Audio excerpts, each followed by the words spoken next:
This is Earn and Invest. I'm your host, Doc G, and today we interview David Meyer, the Investor Protector. We all recognize the names: Dogecoin, Gamestop, Robinhood. For every long-term boring investment, there's a high-risk speculative asset or platform just waiting to gobble up our spare money. When we think of individual investors, we have a rather laissez faire attitude. So be it. But what happens when it is your advisor, broker, or investment house that is giving you bad advice? When does it cross the line from poor performance to deception and outright self-serving fraud? And more importantly, how do you protect yourself before it happens? And who do you turn to for help when all the money is gone? David Meyer has been dubbed the screwed investor's lawyer. He has achieved jury verdicts, arbitration awards, and settlements with a combined value of hundreds of millions of dollars on behalf of his clients. He had the honor of winning the largest jury verdict in Ohio's history, a verdict in excess of $260 million on behalf of 250 investors against Prudential Securities. His new book is The Investor Protector: Stories of Triumph Over Financial Advisors Who Lie, Cheat, and Steal. David, welcome to Fireside and Earn and Invest. Thanks, Doc G. It's great to be here.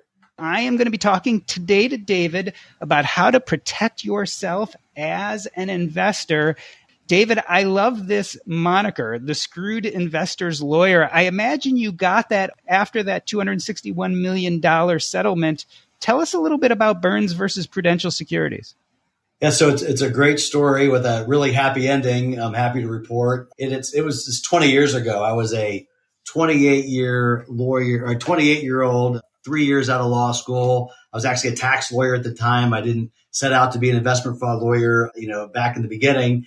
And I was working at a small firm, not doing anything related to this. And a gentleman was referred to my boss at the time, and this gentleman had a problem with his Prudential stockbroker in a small town about an hour north of Columbus, Ohio. And my boss turned the case down because we weren't litigation lawyers. And I'll never forget this. It was like it was yesterday. The gentleman was walking outside to leave to go try to find another lawyer. And I was walking out. I think I was going to the printer or something. And I literally ran into him. I was 28 years old, and I just struck up a conversation with him, and he told me what his problems was. And I said, "Look, I'd like the opportunity to look into this." And this was just in the beginning of the internet, and I was doing some research about pursuing claims against stockbrokers. What duties did they owe, and if you had a claim, in what form was appropriate to pursue it. And as I got talking to him and learned a little bit more, I learned that there weren't a lot of lawyers really anywhere in the country doing this kind of work. And then talking to him, he told me, Mr. Meyer, this didn't just happen to me. This happened to a lot of others. And I'd love you to come up to our community center and have a conversation with them. And I drove up there and I get up there and there were 50 people in the room. These are all retirees, mostly line workers from a utility company up in the small town in Ohio. And it ended up, fast forward, there were about 250 folks impacted by this. And what happened, the Prudential broker one day woke up, thought the sky was falling, and in October of 1998, liquidated tens of millions of dollars of his client's portfolio without authority. These were all unauthorized trades, and liquidated them, went to cash. He didn't steal the money. He liquidated. He thought he was actually protecting them. But what happened was these were all unauthorized. They're all sitting in cash, and the market just started going straight up the next day. So as bad as the unauthorized trading was, it was millions of dollars. In New York, the headquarters of Prudential knew about it immediately. They could see it all on the computers. But what happened, which made this case so egregious on behalf of Prudential, was not so much the unauthorized trades, because they could have reversed it. In fact, we knew once we got into the case, Doc, that after 3 days, they could have reversed these unauthorized trades for something like $2 million. In other words, they could have bought back everyone's positions that was liquidated without authority, bought it back, and because it had gone up in price, it would have cost them $2 or $3 million. But instead, they sent an army of suits to Marion, Ohio, literally, like just in planes, in cars, to meet with all the clients to try to convince these people to, quote, ratify, meaning legally adopt these trades. And it was that kind of behavior. They did it just to save themselves money, not because it was appropriate. And then because of that, we ended up in a class action lawsuit, and it took a long time, but we had a jury verdict, jury trial for 1 month.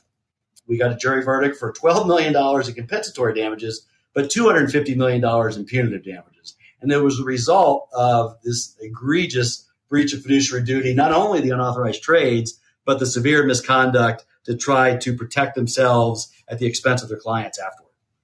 I mean, this brings up two interesting points. One is talk about the career pivot. I mean, you were going to be a tax lawyer, right, before this happened? Yeah, I actually got my LLM in tax. And it was around that time when that gentleman walked in that I realized, boy, this seems kind of boring. This is not how I wanted to spend the next 30 years of my life. And I knew I wanted to ultimately have my own firm, and I wanted to represent people, but I wasn't really drawn to the personal injury space at the time. My dad was a personal injury lawyer. In fact, he just retired at 89 years old this past summer. But he was a personal injury, a more typical personal injury lawyer. I didn't want to do that, but I liked the idea of helping people, who were in a tough spot and standing up for them, leveling the playing field. But what I found this interest was from an economic standpoint. So folks who were damaged suffered economic damages and who needed someone to step up for them. And then I opened my law firm in the middle of this Prudential case because it took 7 or 8 years for that case to go. I started my law firm, depending on how old your listeners are, I started my law firm just at the end of 1999. So the market crashed in early 2000. My business, my law firm was 3 months open at that point, and we had probably 200 or 300 cases, and that was how I was off and running. And even now, 20 years later, 25 years later, there still are not a lot of lawyers who devote their practice to representing individual investors who have claims against a brokerage firm. So it's been a wonderfully rewarding practice. And this book that took me 18 months to write was really 25 years in the making. So there's a lot of blood, sweat, and tears, just a lot of emotions going a lot of ways in putting this book together. Yeah, talk about a time to start practicing. You were right in the midst at the beginning of the tech bubble where people really did lose their shirts. I like the way you said that all the corporate suits came in for Prudential. And it reminds me, this is really kind of a David versus Goliath situation, right? I mean, these big investment houses have just the best that money can buy when it comes to lawyers. They really do. It's what I always say. I'm sure I say it in the book that, you can win your case against Wall Street, but it's going to be a war, and it takes an army to win that war. And what I think I bring to the table in these cases is I learned that when I was 28 years old. I mean, I had the most sophisticated lawyers. I mean, these were bright, savvy, smart lawyers on Wall Street that came into our backyard in Ohio, and they were impressive. And they had what seemed to be limitless resources. I mean, we put together a team, we believe we were on the right side of it, and I was committed to work as hard as I needed to do the best job I could for these folks, because this was their one shot. I mean, they worked their entire lives. They were retired. And, at this point, when you're retired, you don't have an opportunity to make that money up again. You can't work another 30 years. So you've got one opportunity. When this situation happens and you lose a lot or all your money, then you've got one shot to get it back. So, you've got to be really careful about how you do it. We'll talk about fraud in a minute, but tax law is a far cry from being a trial lawyer. Were you ready for that pivot? Did you find that being a trial lawyer maybe suited you better in the first place? Well, that's actually a great question. So when I was for the first 3 years, although I was a tax lawyer, the litigation lawyer at the firm left. So I was actually thrown into a lot of litigation early on. It was mostly business litigation, but for the first 2 or 3 years of my practice, I was trying cases, bench trials in front of judges, and also jury trials. So I was really thrown into the fire. New lawyers, more so even today than back then, if you go join a large law firm as a litigator out of law school, it's going to be 5 years before you get into a courtroom, really, just because there's so few cases go to trial these days, and there's so many litigation lawyers. I was lucky to work for a small firm, so right out of the gate, I was blessed with the fortunate opportunity to be a trial lawyer even before this. So I had tried 10 cases or whatever it was, and I felt like I was good at it. I enjoyed it. So it really was really came together and just perfectly for me. And I've been super blessed over the years to have the opportunities I've had. So let's talk about fraud a little bit more. When it comes to investing, isn't there more of a buyer beware aspect? I know in your book you said you turn away many more cases than you take. How do we draw the line between someone who is, let's say, a bad financial advisor versus someone who's fraudulent? Well, let's take a step back because you asked a great question, and you got that from a book. Maybe is that people think that when you hire a financial advisor and you trust them to invest your money properly, that it is you think it's a buyer beware situation, and it's not. It's not caveat emptor. Investing and trusting your life savings with a broker or an investment advisor is not like buying a used car.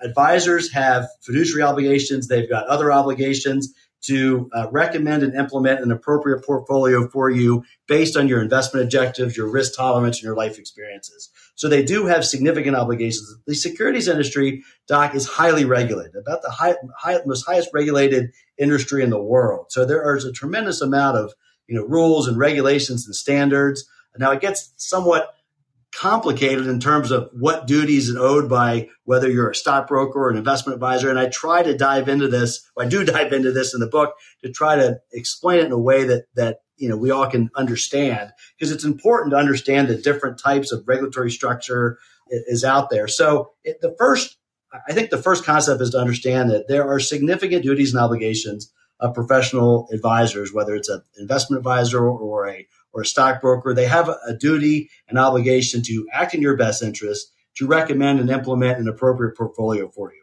So that's part of the question. Now, to determine, if losses that you've suffered are the result of misconduct or because of just other forces unrelated to the activity of your advisor, that's something that you should seek the advice of an experienced lawyer about. No investment's guaranteed, but you've got to look at your portfolio, what you were sold, and compare it to what would have an appropriate, reasonable investment advisor recommended. It's really like a negligence standard. You look at what is the standard in the industry, what should have an appropriate, diligent advisor recommended, and compare it to what actually happened. In other words, if you're 65 years old and you've worked your entire life and you save up your money and you do your due diligence and you hire an advisor, and that advisor does what he or she is required to do and evaluate your complete financial situation, looks at your investment experience, understands your risk tolerance, has a good picture of your entire investment portfolio, understands your tax situation and your age and your health, and then recommends an appropriate portfolio based on all that. And then if that portfolio declines in value, then everything else being equal, you don't have a claim against the advisor. And there's a lot of reasons why we are unable to help 90% of the people that call us. But a big part of it is because some people just want to know, look, I've suffered investment losses that appear to be, unequal to what others in similarly situated have happened. So I want to inquire to see if I have a claim. If I do, then I want to understand what my rights are. And if I don't, I appreciate your time and effort and I'll move on. And then a lawyer like me, that has the appropriate staff to be able to dig in, we'll sort of do an analysis of what should have been done at the outset of your relationship with your advisor and understand your big picture, your investment experience and your goals and your risk tolerance, and then compare it to the portfolio that you were sold and go from there.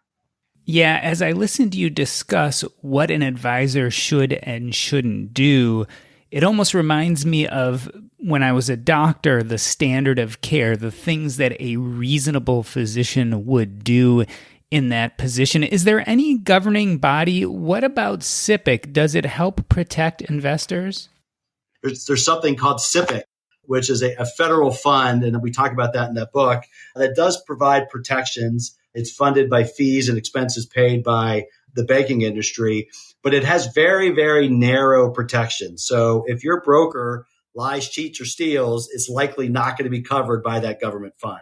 So SIPC, which is a lot of people get comforted by the fact that, hey, I'm with XYZ brokerage firm. It says that they're a member of SIPC, so I must be protected. I've been doing this 25 years. Not a single one of my clients, and this is important, over 1,000 clients over 25 years, not a single one of my clients has ever recovered any money from SIPC. So the federal fund that's there is very, very limited. The requirements to get entitlement to that fund is very narrow. So the next protection would really be the requirement for insurance.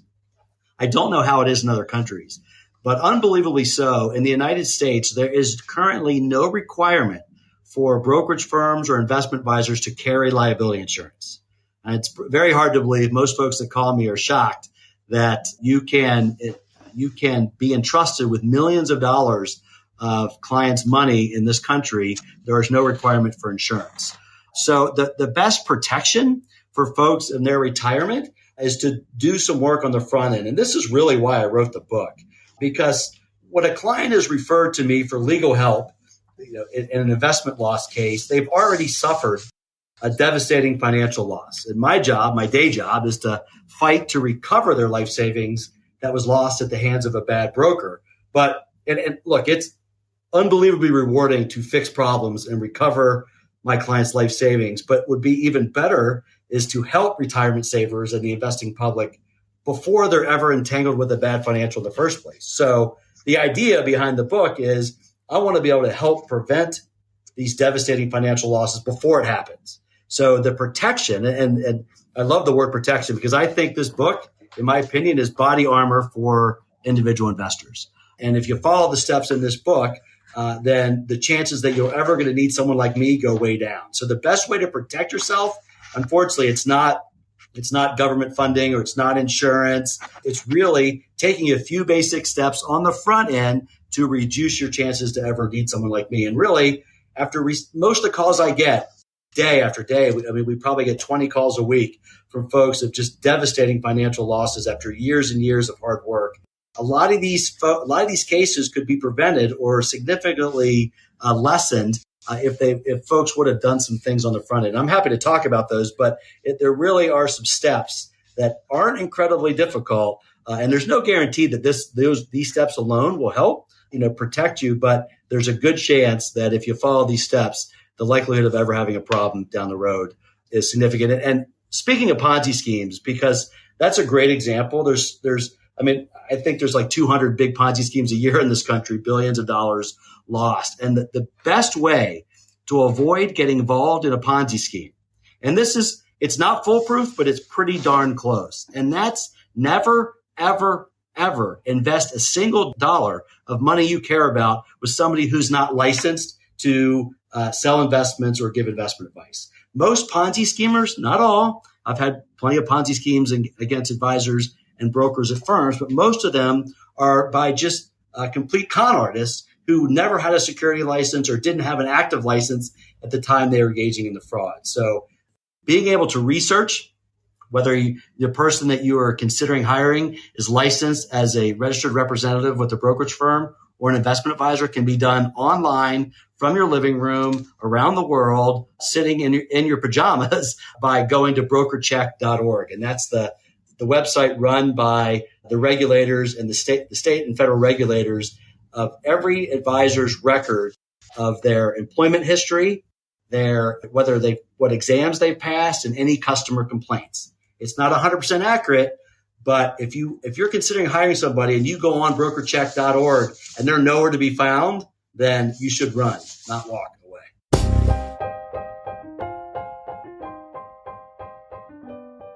Let me reintroduce you. We're talking to David Meyer, writer of The Investor Protector, Stories of Triumph Over Financial Advisors Who Lie, Cheat, and Steal. We're going to take a short break. I'm Doc G, and this is Earn and Invest. On this episode, we'd like to give a shout out to Unify Money. The big banks spend billions of dollars on advertising each year and create special acquisition incentives and promotions to attract new customers. And you know why? Because they have to. Because they offer very poor value for customers' deposits. The separate accounts and functions make it purposefully complex to manage money. All these expenses, advertising, branch costs, etc., have to be paid for. Unfortunately, it's the customers that foot the bill through low interest rates and high fees. A typical bank retains over 90% of what they make from people's money. Unify Money aims to give 90% of the money back to users. It has been created to provide people with a better way to manage their money. Unify Money offers a single solution that includes everything you need for everyday money management, including saving, spending, and investing.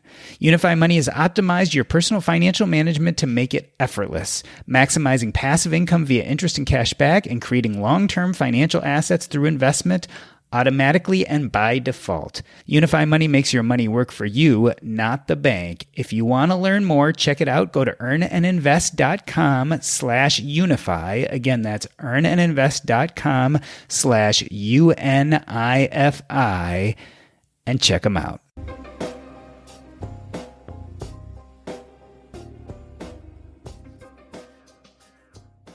We are back with David Meyer, the investor protector.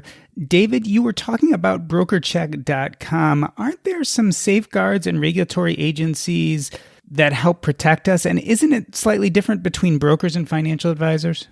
Well, you have to take a test and you got registered. So yeah, there's the registration criteria that you've got to, apply with. So before you're a broker, you're going to get a criminal check. I mean, there's things that happen before an individual can be licensed. But, the licensing criteria isn't a huge barrier to entry, quite frankly. So just having a license by itself by either the federal or state regulators, I mean, it's a good step and it's a fundamental baseline requirement, but it's no guarantee that just because your advisor's licensed, that they'll be protected. I mean, the next step is dealing with, and I go through this in the book, who is the person with whom your advisor is affiliated? Because to be a broker or an advisor, it's sort of like being a real estate agent. You can't sell a house as a licensed real estate agent in this country unless you're affiliated with a real estate brokerage house. So you have an agent and then a broker. For example, John Doe is a real estate agent, but they work for Coldwell Banker, for example. Well, it's the same way in the brokerage business. So John Doe might be what's called a registered representative, and we know that as a stockbroker or really a financial advisor, but they must be affiliated with a brokerage firm. In fact, they can't even get a license unless they're affiliated with a brokerage firm. But that affiliation alone, folks, isn't enough to give you the comfort that if there's a problem, you'll be protected down the way, because brokerage firms come in all shapes and sizes. We all know the large ones, the Merrill Lynch's of the world, the Morgan Stanley, the Wells Fargo. But then there are dozens or even hundreds of tiny ones. And as I go through and explain in the book, size matters.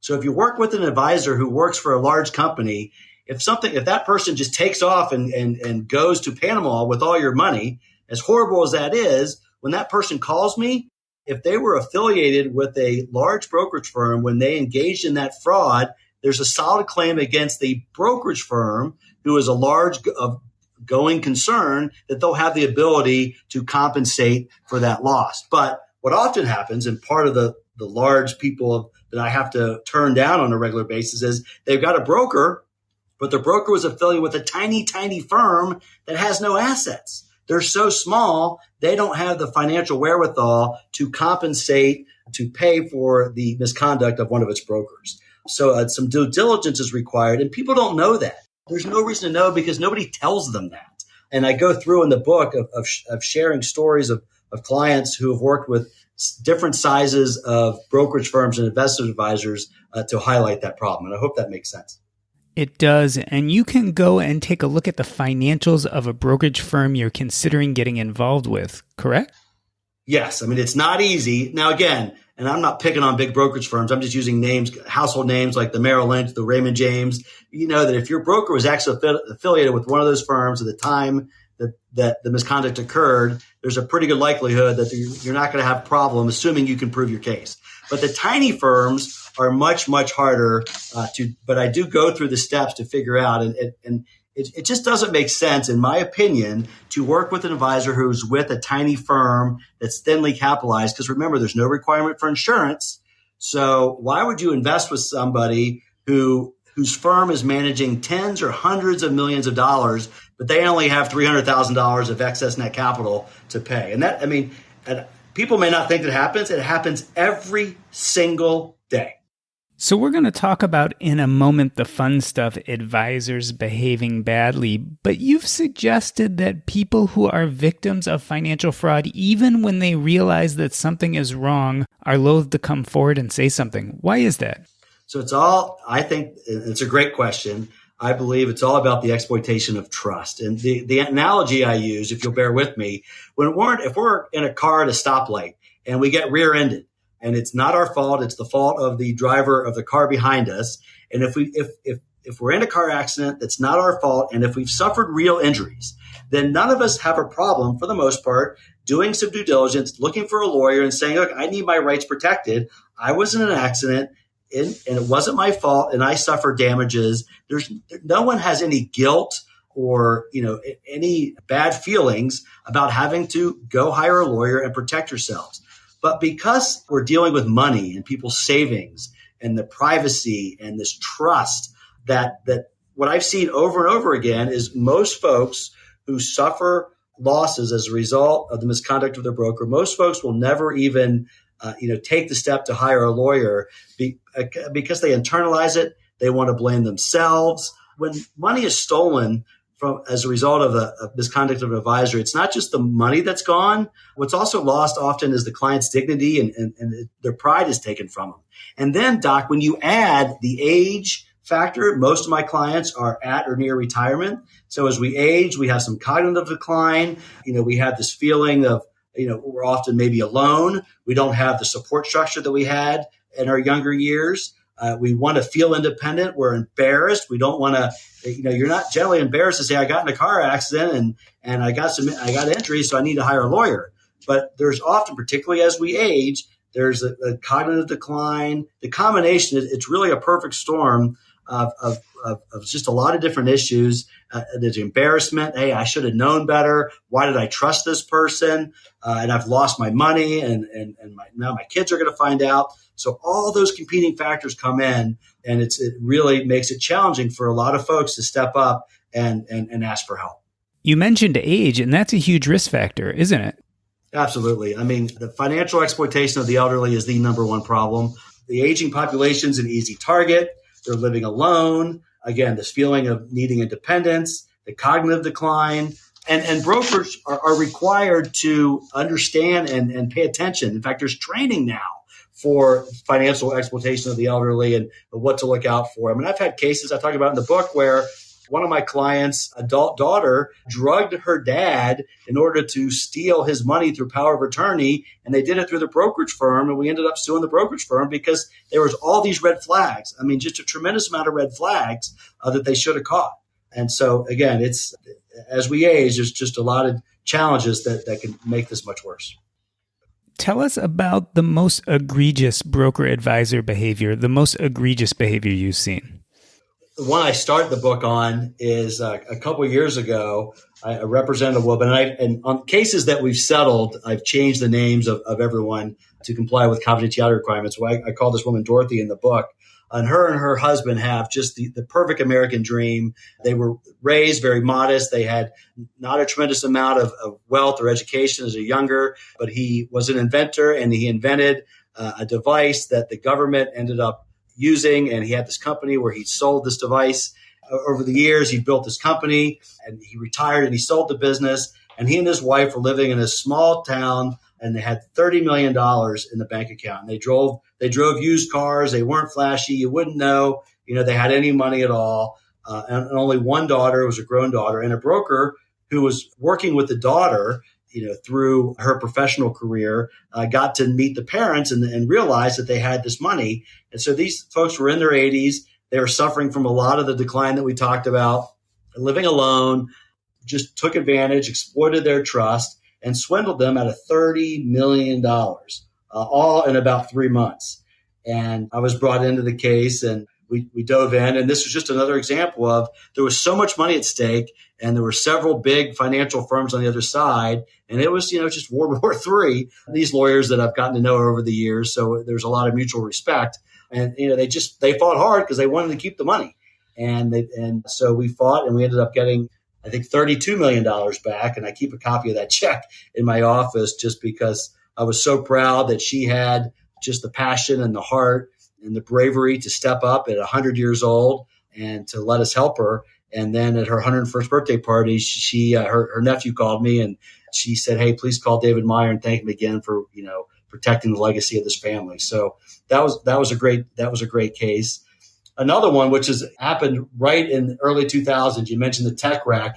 I represented about 75 workers of a plant that it was a plant in a small town in the Midwest, and they all retired early. So these folks were in their 50s and had worked at this plant for 20 years, like right out of high school. And they had between $300,000 and $800,000. There were 70 of them. And there was a large brokerage firm in the town that was doing seminars and lunches and just try to get these people to roll their pension and their retirements over to this brokerage account. And he got, I think, 80 folks all to transfer over. I mean, it was a lot of money, probably $30, $40 million.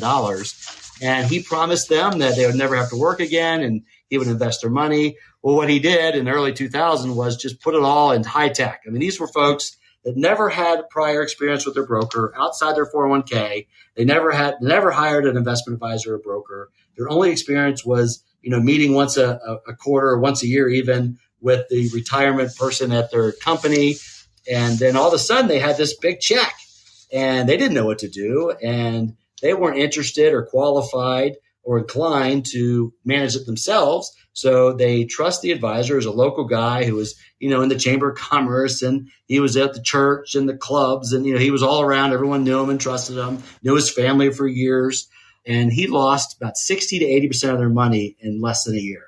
So these are folks who were in their mid to late 50s and, had no chance of being able to have enough money to last them the rest of their lives. And the case gets even crazier. So we settled it.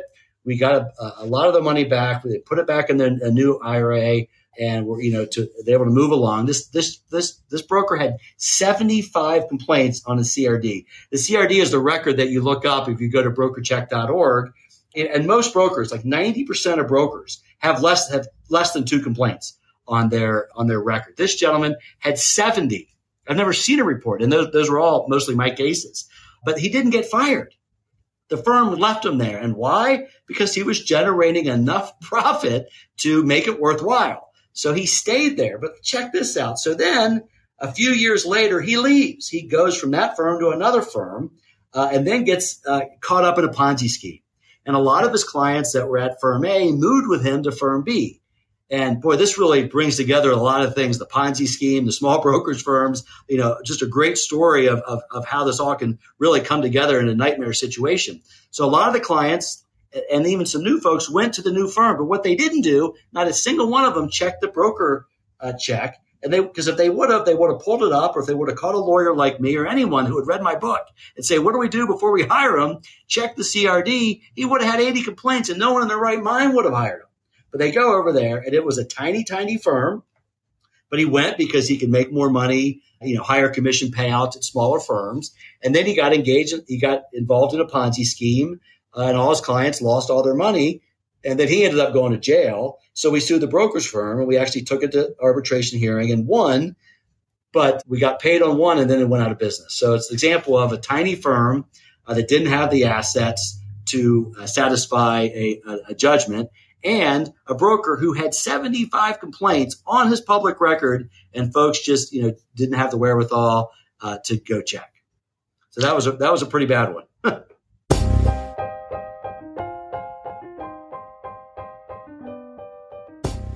We are speaking to David Meyer, who has been dubbed the Screwed Investor's Lawyer. He has achieved jury verdicts, arbitration awards, and settlements with a combined value of hundreds of millions of dollars.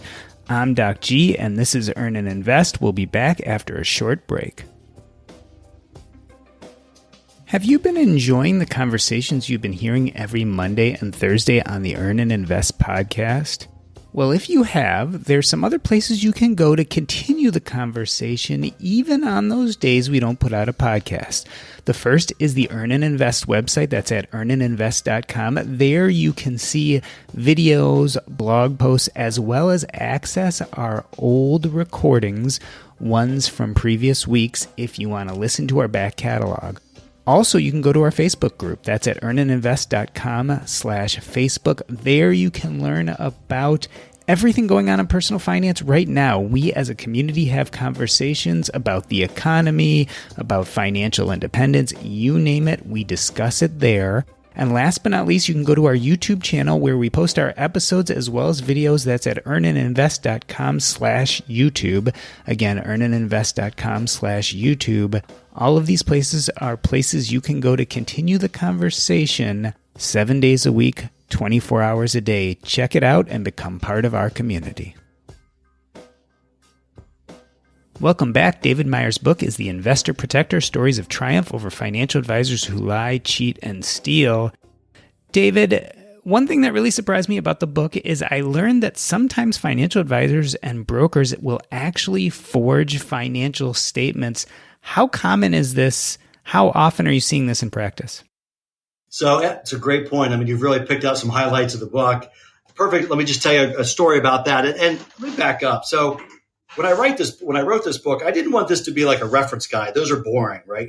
I think we learn best through experience sharing, not just listening to people, hey, do this and do that and do this. No one wants to hear that. So in the book, I share stories of my clients who have triumphed over what I believe is to be unbelievable deceit by their advisors and have overcome unthinkable loss. So the stories, the idea is these stories are hopefully interesting. And then so when folks read the stories, my hope is at the end of the story, they go, wow, boy, that is just a crazy story. But wait a minute, I've learned something. So you actually learn something by accident because you've read the story, and hopefully it's interesting and meaningful, and you remember it. But this is a great example. This is a retired couple. He was a physician and lived in a very nice, affluent community, because that's another thing. People have a misunderstanding that victims of investment fraud are all uneducated, poor, people that aren't savvy. Most of my clients are the exact opposite. Most of my clients are educated, sophisticated. I have business owners, professional athletes, CEOs, engineers, lawyers, doctors. So there's no way to appropriately pinpoint, exactly who's going to be a victim. And a lot of people that think they're too smart are unfortunately the ones that get caught up in this. But back to my story. So they had the same broker with a large firm for years. And because these brokerage firms spend so much time and money to cultivate investors' perceptions that the firms are there to look out for them, they build the trust. They do this through marketing, through titles of vice president this and vice president that. This is very deliberate to build the trust between the advisor and the customer. Well, this advisor would come to my client's house every quarter and deliver statements. So, and these folks weren't going to be the people that were going to go online and look at their statements. And they got statements in the mail, but they rather sit and commiserate and socialize with their advisor every quarter, have coffee, have cookies, sit around, talk about the kids. So that's what they relied on the broker to provide the statements every quarter and sit down at the coffee table with some cake and coffee and just go through everything. And that's what they were doing. And one Christmas holiday, one of the adult son, who was also a physician, was sitting down and saw some statements there of his parents from the brokerage firm. And he looked at them. He said, man, this doesn't look right. Something looks wrong here. So he called me. He was referred to me by their family lawyer. And literally, Doc, within 3 seconds, this was back in the fax days. I got a fax, I think, of the statement. I said, these are fraudulent. These are fake. These are not real accounts. So I got an authorization to reach out to the brokerage firm, and I knew the manager. And I said, hey, I've got some account numbers I'd like you to look up for me, but I suspect there might be a problem. And I gave him the account numbers. He said, David, these aren't real accounts. So what had happened was the broker lost money by doing aggressive, unauthorized trading. He was trading on margin without authority. He was being way aggressive, and he took big risks. He wanted to hit a home run. So it's not always that these brokers want to steal your money. Sometimes they want to be the hero. They want to be the neighborhood hero. So they're going to try to knock it out of the park. Well, sometimes, you strike out, and he had lost all their money, but he didn't want to tell them.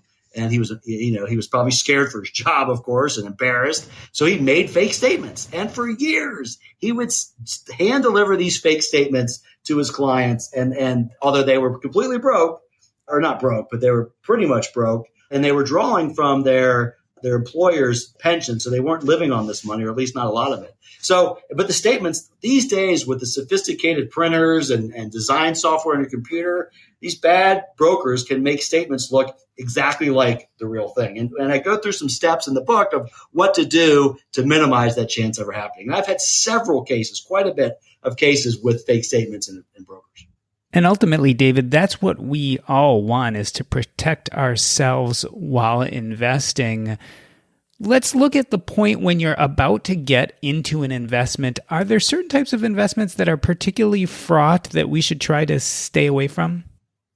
Well, it's the alternative investments that cause so many damages. I truly believe that 99% of us should go to an advisor and get a well-diversified portfolio. And I know your audience is very savvy to this kind of stuff, but 99% of us should have a well-balanced portfolio, diversified of equities and fixed income. And that's really it. And some cash, right? And maybe some international holdings.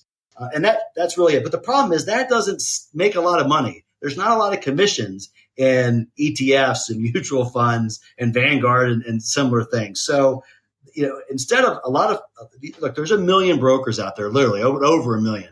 And the vast majority do it the right way. Adhere to their duties and obligations. They're honest, they're trustworthy. The problem is that the small minority that don't do that, there's enough to cause devastating losses. So we're talking about those advisors who aren't doing it the right way. And so there's these unconventional investments, these real estate investment trusts, all kinds of complicated investments, private placements, ticks, and all kinds of annuity products, variable insurance, variable annuities, all these kind of complicated insurance, all these unconventional investments, alternative investments that I think all of us should stay away from. The reason why they're sold is because the commissions are multiples of what they are in any other investment. I mean, if you buy $500,000 of a typical alternative investment, and the commission might be 15-20%.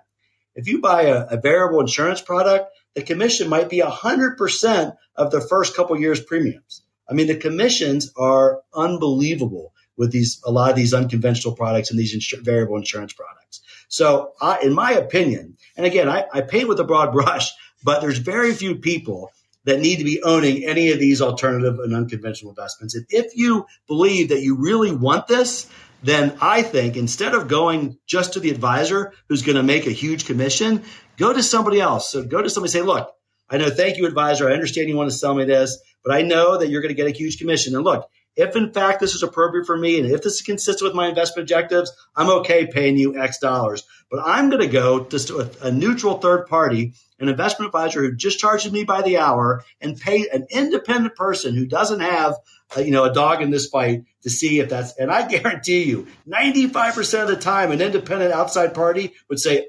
unbelievably no, do not do this. So that's the biggest thing we should avoid, in my opinion. David, let's talk leverage. Is it always a bad thing? It doesn't make sense to borrow money to build wealth, again, for most of us. If in fact, if you've got enough money that you're willing to lose that portion of the money where you're leveraged, then fine. But it's not a great general wealth strategy, in my opinion, to borrow money. And this idea about if you have your house paid off and you've got an investment account, then you borrow money from the brokerage firm and your house is collateral to buy more stocks. I mean, it is unbelievably risky. It's expensive. It pays, as you might suspect, huge fees to the broker and the brokerage firm. And unless you are 100% comfortable and you understand the absolute risk associated with it, then I recommend you don't do it. The problem is most forms now that are signed, when you sign up with a brokerage firm and investment advisor, you're going to sign documents. Back in the day, 20 or 30 years ago, that actually meant you were sitting down in someone's offices and you were going through documents. You filled out your income, your investment experience, whether you wanted a margin account, and then you checked the boxes and you signed it. Now, everything is done via computer. Most of these forms are coming on our cell phone with DocuSign. And you guys know what happens with DocuSign. You enter it, and then it clicks all the things automatically, and then you sign at the bottom automatically. No one's reading this stuff. So many people are opening up margin accounts they don't even know. So many people are providing information to the brokerage firm because the broker filled out the forms about aggressive growth and speculation. But because everything is done so quick and so instantly and so, quote, efficiently, then we're losing a lot of the actual information being exchanged that's accurate. But to answer your question, again, 95% of us don't need to be borrowing money to buy stocks unless you're willing to take the risks associated with that portion of your investment and willing to lose all or a great part of it. Okay, David, let's look at the other side of this. Let's say I'm looking at my financial statement and something looks wrong. What's the next step? How do I know when it's time to call lawyers? Well, there's people you already have in your life who are trusted advisors. You might have aunts, uncles, you might have, depending on your age, you've got nephews and nieces. You've got maybe a family lawyer, an elder lawyer, a business lawyer, folks who I call trusted advisors. I always recommend go to somebody with whom you already have a relationship with other than, the person that you're concerned about, and then ask them. And you can say, I read this book and they said something about red flags and maybe there's unauthorized trading. Maybe I've got these investments I don't understand. Or boy, I lost 40% of my portfolio, but I look at all my friends or I look at a well-diversified portfolio and it should have lost 15%. Some of these red flags Are you getting, trade confirmations via email that you don't understand? Going to someone else who can just, fly spec a statement is a good step that doesn't cost any money. And, I say this because, look, the best thing to do is call a lawyer like me, call an investment fraud lawyer, and any lawyer worth their salt is going to review things for free without any kind of commitment. And because I know that my staff, I've got a large staff here, but we all can look at a series of statements in 10 minutes and really get an idea of whether this is something that justifies somebody taking the time to explore this to determine whether they should proceed. So, hiring an investment fraud lawyer or consulting with one is the easy answer. But again, because of the pride and the embarrassment and the privacy, and some people maybe just don't love lawyers until they really need one. That's why I say go to a trusted accountant, a family member. Maybe you've got a kid who graduated with a finance degree that's a niece or nephew, or somebody else that could be independent and take a fresh look at things. I noticed that you advise to go to a trusted advisor or a lawyer, but one thing you didn't say is to confront your advisor or talk to the brokerage firm. Why is that? So it's, again, another great question. So once there's a potential conflict or potential problem, when you've reached out, or if sometimes the brokerage firm will recognize internally that they got a problem with one of their brokers. So what they'll often do is send what I call a happiness letter, and these letters are described in my book. So in my opinion, these firms do these to protect themselves and to build a record in defense of what might be a case down the road filed against them. They send a letter that basically says, hi, I work with your broker and I'm sure everything's great and he's great. And I know you guys have been friends forever, but I just want to confirm with you that everything, the activity is good. And I'm sure it's all fine. But if you have any questions at all, give us a call. And that's a letter that most people don't know what to do with, or if they do something with it, they call their broker. Well, if your broker's doing something nefarious and you get a letter from the broker's advisor, what's the broker going to say? Don't worry about it. I already talked to him. That was a mistake. I covered it. I just forgot to check a box. We're all good. My point is, as soon as there is even the potential for any problems, the relationship between you and your advisor and brokerage firm is adversarial. They are there to protect themselves and their interests and keep as much money as they can. So now you don't know this, which puts you at a disadvantage. So going to the opposing side, really, the person and the entity with whom you may have a conflict with, is just not the best place to go because they can't serve two masters. They're not going to protect themselves while at the same time protecting you. So you got to go to somebody else. And is it difficult once you decide you need someone who understands investment fraud to find someone who specializes in this type of legal action? So it's a very narrow niche area. It's just it takes some work because you don't want to go to a personal injury lawyer to file your investment fraud cases, just like you wouldn't want to go to me if you got into a car accident. But that doesn't mean that some lawyers that may not be as qualified as they should be, may not take the case because they see an opportunity, to make some money. So it really pays to do the research, and it's really more than just going on the internet. Because anybody can put a website up and copy everyone else's stuff and say they're great. So you got to dig in and, do they actually have experience? Do they actually have cases? Do they actually try cases? Are they on any boards? And are they well known in the industry? Do they communicate regularly with regulators? Do they have authority? So just, the due diligence and get referrals. So it does take some time and effort. But the good news is once you find a lawyer who does this every day, that's got a good staff of lawyers and paralegals and analysts and relationships with experts, the good news is these cases, we handle all our cases on a contingency fee. So if it's something that we can do, we don't charge a retainer. We typically advance expenses. So, we're on the same side. I get paid for results, not effort. So I don't charge by the hour. We never represent defendants. And if I think I can help you, then, we're on the same side, and if I recover money, that's how I pay everyone at my firm. So, we have equal interests, which is how I prefer to do it. It's notable that this type of work tends to be contingency based. Is that correct? There are lawyers that will do this by the hour. I can just tell you what I do is I want to get paid for results. And that's why I'm honest with people. I'm not going to I would never do this because I don't do any hourly work. But look, if you lost $1 million and there's an advisor who likely will not have the ability to pay, well, there's a lot of lawyers out there that will take it and bill by the hour. But if I don't believe there's a likelihood of a significant recovery as a result of what happened in the case, then I'm not going to recommend you pursue it, because I don't want people throwing good money after bad. The book is The Investor Protector: Stories of Triumph Over Financial Advisors Who Lie, Cheat, and Steal. David Meyer, I wanted to thank you for coming on today. If people want to know more about you, where can they find you on the internet?